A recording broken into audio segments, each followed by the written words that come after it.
lastly, in this session, we have Sveriges Radio for a talk about how mastering the skill of prompting can lead to useful newsroom output and increase creativity in local journalism. To present, please welcome digital editor at Sveriges Radio, local channel P4 Blekinge, Kalle Kovacs. Thank you so much. Hi, everyone. All right, fascinating presentations. My name is Kalle and I work for one of 25 local newsrooms at Sveriges Radio. And working locally comes with a bunch of fun challenges, but also great opportunities.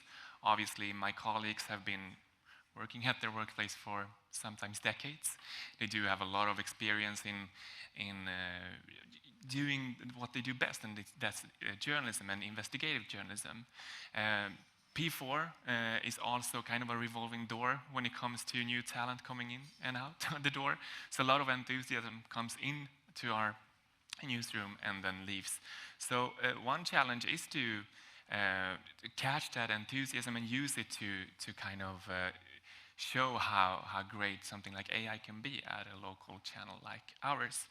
So when I, a year ago, started to talk about AI, I kind of, it was a tough sell, to say the least.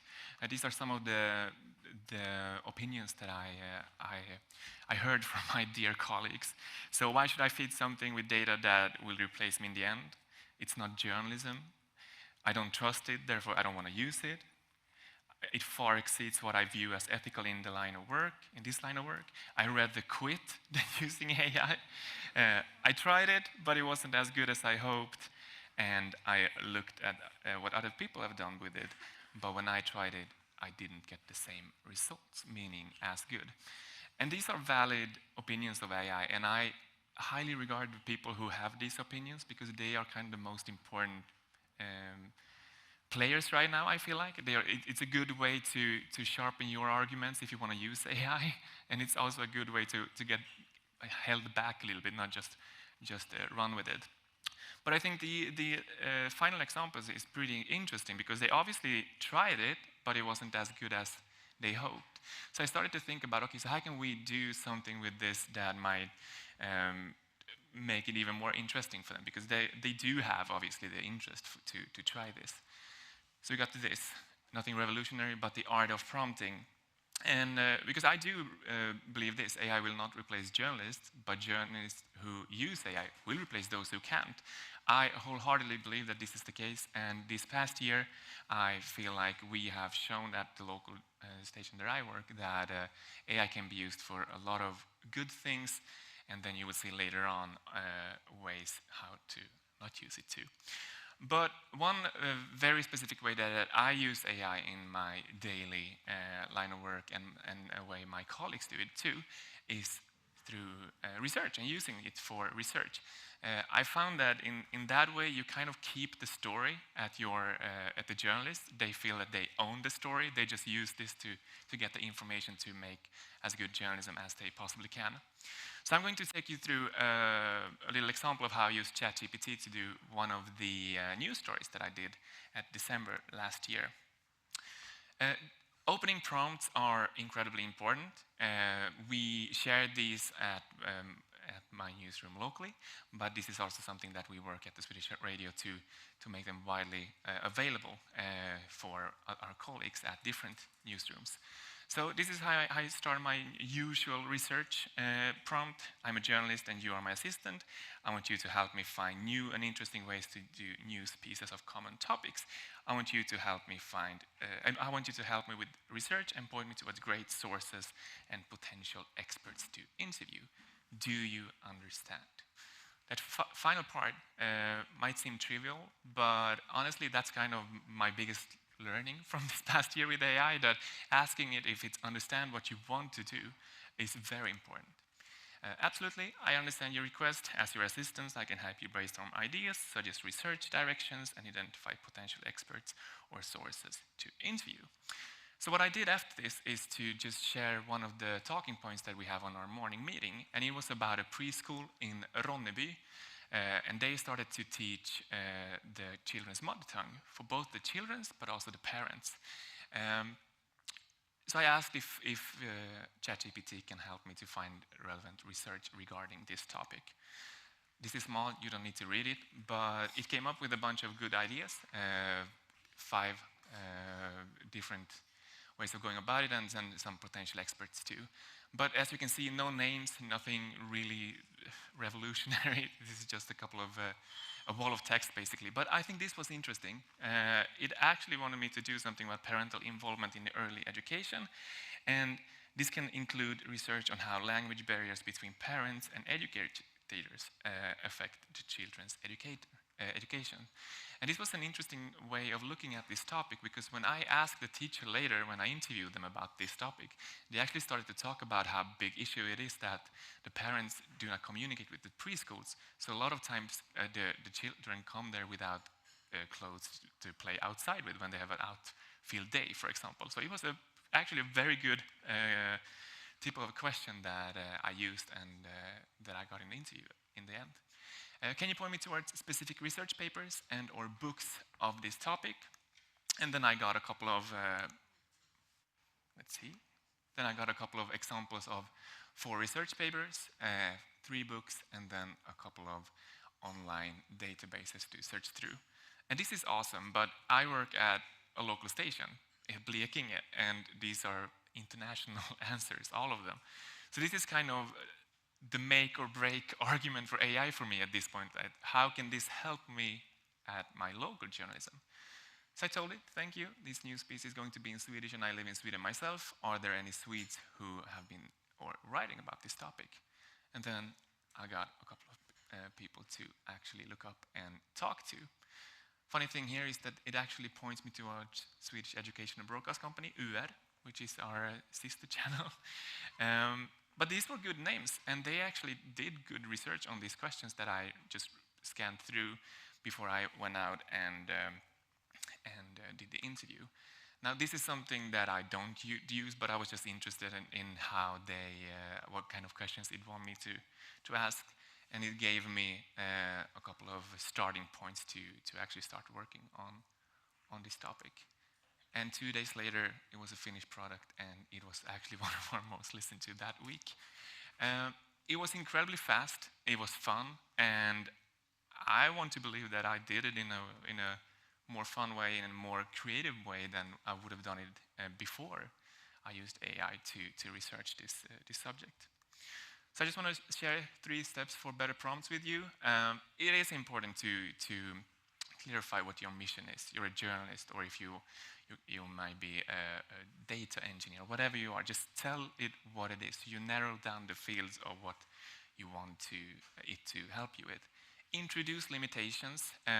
This is incredibly important when it comes to doing larger research things. If you want to talk about the king, what king? Is it Michael Jackson? Is it the Swedish king?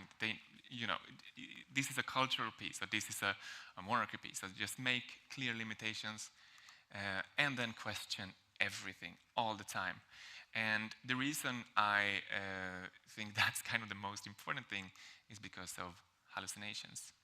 So when I show my research prompts to my colleagues, they are excited. They want to use it that way. But then they come about their first hallucination. And that's kind of where we right now struggle to keep them going. Because as soon as they find something that wasn't true, they basically think that everything is up for question. So right now we do have Copilot at Swedish Radio. So I asked it who I am. It should know. It can access our databases. So I straight away went ahead and asked, who is Kalle Kovacs? And it came back to me and told me that Kalle Kovacs is a lawyer who was previously associated with the law firm in Blekinge. Now this is the best part about this. It gets worse. I was convicted of arson. As you can see, I am currently sentenced to 5.5 years in prison. I transferred company funds to my own account, and then I was a lawyer in between all of this for a suspected 22-year-old. It's important to note that this is information from news sources and not personal opinions or assessments. So, busted, I guess. Any ideas of what happened here? I guess you all know. What happened here is when Copilot looked through our homepage, it saw my byline, and because we don't write out the names of the convicted people, it thought that I was every single convicted person that I wrote about. Now this is a harmless thing, like this is not an issue. It's fun, we laugh at it, but I've seen trends of this becoming a bit more of an issue lately, both with Copilot and with ChatGPT. And this next example that I have, I think is kind of worrying and what makes this a tough sell right now for my colleagues. So what I did was to ask ChatGPT about a court document that I redacted. So I didn't put in a person's name or anything. I took away all of the names, but I gave it a sentence of what has happened on a beach in Blekinge last year. So it was an elderly man who hit a teenager because of a bike fight, basically. And I asked it to generate me a quick one-line summary of what had happened and what the sentence was. 87-year-old man sentenced to probation and damages after assaulting teenager. Pretty good. Resident of Karlskrona receives probation and high damages after excessive violence against the youth. Pretty good. Man in his 80s punished with 10,000 crowns in fines and probation after dispute with a young boy. And then finally, 87-year-old sentenced to community service and fines of 15,000 after hitting a teenager. And now, these two don't really add up. And the information ChatGPT had from me was the correct one. So how did it combine these 15,000 figures? I asked it, where did you get the 15,000 crowns from? And this is interesting. I apologize for any confusion. The amount of 15,000 crowns was a fictional figure that I used in my example of a possible penalty. And then it tells me, in this case, the damages were determined to be 10,000 crowns. So knowingly lying to us is not really something that is so much fun. So I told it no more fictional amounts, thank you.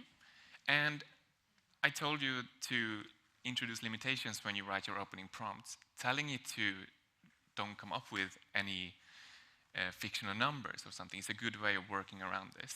So that's why I think it's important to have a good opening prompt, because what all this has done is that these opinions just come back. And seeing these people who don't trust it and they tried it, but it wasn't as good as they hoped, obviously there's a crack here of interest. So you kind of want to give them a good example of how this can be something good for them. So I think it's important for us to talk about it and keep a kind of not a positive mentality, but a mentality of it can be wrong and it should be wrong, but we should be able to talk about it without just leaving it and saying, this is not for me, bye. So that's two examples of hallucinations which I find interesting. And now AI at Swedish Radio, we have a couple of tools right now in-house, and we do use Copilot, and then we have a policy of how to use ChatGPT and other types of AI as well. If you're interested, you can search up our policy. It's a good one, and it's a simple one, but what I found was that I held this speech in Swedish a couple of months ago, and I showed the policy, and in there it clearly says that what we are not doing, and then I received 16 emails about all the things that we weren't supposed to do. So talk to people about the policies, make them know that here are the lines that they shouldn't cross. I'm showing this example for you and to my colleagues often too, just to give a picture of how good AI can be and how helpful it can be. And now we know that 18% of the population in Sweden have some kind of hearing difficulty, and they have the right to access Swedish Radio's rich audio content as well. So what we have done is to write transcriptions for our news shows, basically. Here's a little prototype of an example. Pompa och ståt, men också sakpolitik. Strax mer om det franska statsbesöket. Ja, som dominerar Studio 1 denna eftermiddag. Helena Groll och Kajsa Boglind här, där president Macron om en liten stund bara ska tala säkerhetspolitik. Vi lyssnar och analyserar det där talet efter klockan 17 och sen om korruptionen inom Ukrainas militär. Now, using AI this way, I think is pretty. I don't think many people will have something against us doing this, and using this as an introduction to heavier AI use is a good way. I think it's important for us to share our knowledge with our local colleagues to make them know that this is something that can be used for wrong things and for bad things, but there are also good examples of using it. And while it is so much of an uncharted territory that everyone who is jumping abroad ChatGPT and Copilot right now can come up with a lot of new ideas that might help our company and other companies in Europe and in the world as well. That was kind of for me. I guess we have a fair amount of time for questions.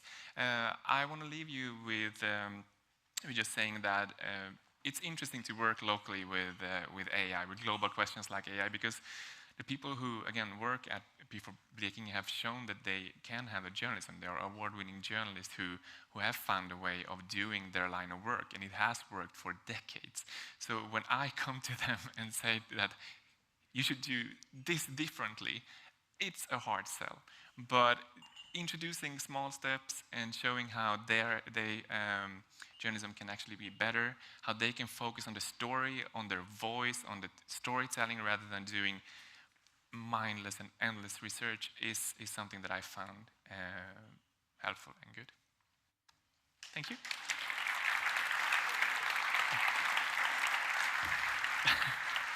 Thank you, Kalle, for a brilliant presentation. I was wondering how many of those really against using AI have you turned around? I mean, 2 to be, but we are but we are 16 people at our office, so it's a fair amount of people. And the funny thing is that I tell them that you shouldn't be convinced of start using this. Be skeptical. Just use it and come up with new things why we shouldn't do this. It's a good way to just play this game of how good or bad it is. And one of the persons who wasn't abroad at all is kind of our heaviest users right now. Okay. He actually told me a couple of days ago that he is interested in cloning his own voice and selling it to some AI company. So if you're interested... Yeah, someone is selling. Okay, great. And what does it take then? Because a lot of people say you just have to play around with it. But then we had the other presentation, like this is the prompts you use. What do you think? Do people have to play with it and figure out themselves? Or do they have these prompts from you, this is the one you should use for that to get that result? Locally, giving them a starting prompt and letting them tweak it has been a recipe for good success, I would say. But because if you just let them loose, they tend to just ask about themselves, and then they are an arsonist, and they don't use it at all. So just giving some type of starting point is a good thing, I feel. And it seems like you managed to go a long way with kind of a limited budget, I guess. Yeah. If you had a lot of money and a huge budget, what would you do differently? Honestly, nothing much more. I mean, locally, it is hard to take something local like AI and introduce it on 16 people who just want to do investigative pieces about the local county. So I wouldn't do anything differently, but what I would do is to kind of take some people to be able to help them when they need it. Right now, it's been very dependent on me having the time for them. So having an extra hand would be good. But when it comes to having different tools for them, I think we are moving at a slow but good pace for the line of work that they are doing right now. And do we have questions for Kalle? No, you covered everything, it seems. Oh, we have one here. Yes, here you go. Have you tried... Hello. Have you tried something else from GPT? Yes. Now, I want to say I tried all of them. Obviously, I haven't. I love just playing around and so on and so forth. But what we discovered at when we started to use different AI tools at the Swedish Public Radio was that we got into this policy issues of what can we do and what cannot we do. So for example, we do have a youth quiz show, V5man, and something that we wanted to do for them was to illustrate a lot of the questions. So we used Midjourney to generate artwork for the questions. And we did beautiful little question forms and that we wanted to share with our audience and ask them if they knew the answers. But we got into the trouble that obviously we do have people who work with that in our office, and images are kind of a touchy subject right now. So every time I tried GPTs outside of the written word, it was too much of a uncharted territory to get through the policies to work further on with. And also you need to keep in mind that I am one of the 25 different local stations. So there are 25 others like us who have a lot of questions, and then we have the larger nationwide channels who are running these projects on a more grander scale. So this is just a small portion of what we do at Sveriges Radio right now. And when it comes to images, I guess it's important to also talk about the bias that you get when you try to generate images. Yeah, I mean, it's funny. This discussion of AI being overly kind is interesting. I do believe it is. I asked about good people to talk about AI at the Swedish Public Radio, and it said, "You." It doesn't know me. It doesn't know my colleagues, but it was coded to be this positive and kind force. Yeah, it's a weird field, and I think it's important to capture the people who have interest in discovering it and kind of breaking it apart. So if you have those at your news offices, take good care of them and give them a hug. I think that's a pretty good closing statement. Thank you so much, Kalle Kovacs. Thank you.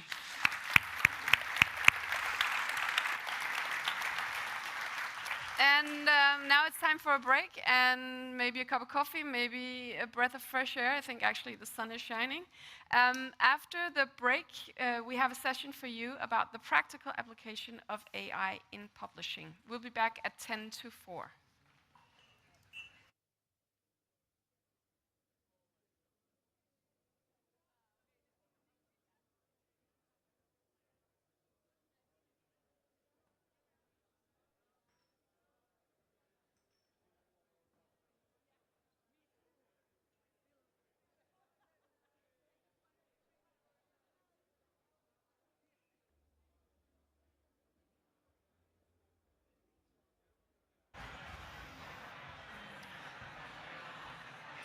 Hello, everyone. Hello, hello. Everyone, we're beginning again, so please find your seats. Wow, that's difficult. Can you hear me? Talking to you from the stage. Could you turn up my microphone? Okay. Hello, everyone. It's time to come back to your chairs. We're starting the program again.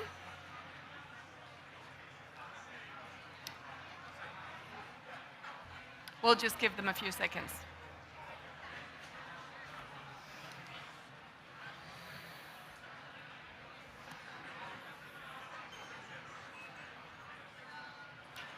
All right.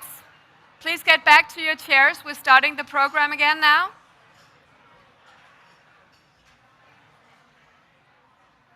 We have so much to talk about, and we don't want to start late, so please get back to your chairs, everyone.